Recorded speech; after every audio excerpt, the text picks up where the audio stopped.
나는 성령에 매여버렸다. 너무 거룩하게 들리고 너무 어렵게만 들리십니까? 아니, 그렇지 않습니다. 그렇지 않습니다. 성령에 매였다. 이것은 내가 하나님을 알게 되었습니다. 그리고 그 믿음으로 내가 살아가려고 애씁니다. 이게 성령에 매였다는 뜻입니다. 왜 바울이 내가 지금까지 했던 것과 같이 여러분도 그렇게 하시면 됩니다. 왜 이런 말을 했을까요? 여러분, 성령에 매인받은 사람들이 가지고 있는 특징이 있었습니다. 그가 경험하게 되면 나타나는 일들이 있었습니다. 그게 뭐냐면 내 속에서 일어나는 성령의 역사를 나도 보고 누구도 보고 주변의 사람들도 볼 수밖에 없다는 겁니다. 뭘 본 거예요? 성령의 역사를 본 거예요.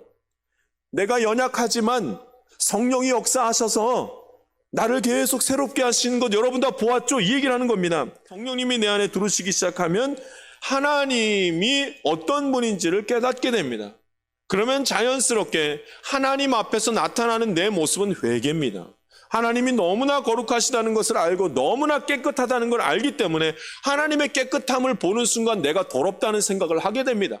그래서 회개가 있습니다. 그래서 하나님을 느끼기 시작하면 하나님을 경험한 사람들은 모두 다 회개를 할 수밖에 없습니다. 성령에 매인받으면 성령님께서 들어오셔서 어떻게 하시냐면 예수 그리스도께 대한 믿음을 가지게 하십니다. 그럼 예수님을 믿으면 하나님께로 가죠. 나로 말미암지 않고는 아버지께로 갈 자가 없느니라. 예수님으로 말미암아 예수님을 믿을 때에만 하나님을 만납니다. 그러면 예수님을 믿었더니 하나님께로 갔더라. 예수님을 믿게 되면서 벌어진 일이 있습니다. 피입니다. 내가 스스로 예수님의 십자가 사건에 나아가서 그 영적인 비밀들을 깨달을 수가 없습니다. 성령님만이 나를 십자가 그 자리로 끌고 가서 그 내 죄를 사해 주시고 그 피로 내 죄가 깨끗하게 되어서 하나님을 만나도록 그렇게 이끄신다는 겁니다. 몇몇의 사람들만 그렇게 걸어가는 것이 아니라 믿음의 길을 걸어가는 모든 사람들에게는 꼭 따라오는 것이 있습니다. 그건 고난의 길입니다.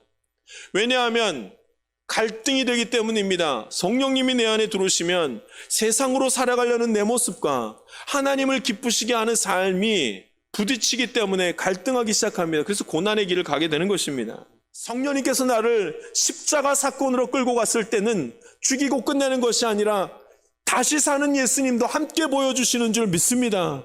그러니까 여러분, 생명조차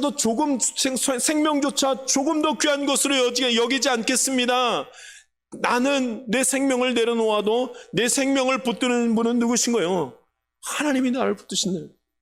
더 정확하게 말하면 나는 내 생명을 살릴 수 없지만, 나는 나를 구원할 수 없지만 하나님은 나를 구원하실 수 있는 분이라는 말씀입니다. 할렐루야. 성령님이 아무리 지혜를 주시고 성령님 앞에 나는 모든 걸 다 하나님께 맡깁니다. 그래도 갈등할 수밖에 없습니다. 그러니까 사도 바울이 계속 나는 믿음의 길을 가겠습니다 하는 가운데서 환난이 오는 것을 굉장히 두려워하고 힘들어합니다. 그래도 담대하게 그 길을 걸어가는 것이죠. 믿음의 길을 걸어갈 때 우리의 믿음이 흔들리는 이유는 환경 가운데서 사람 때문에 믿음이 흔들립니다.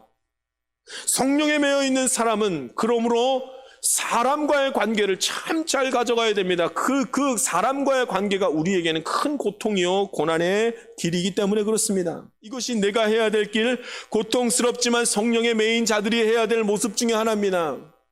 믿음으로 살아가면서 믿음으로 말을 하고 믿음으로 사람을 대하는 것이 너무나 어렵습니다. 그 가운데서 갈등하게 될 것입니다.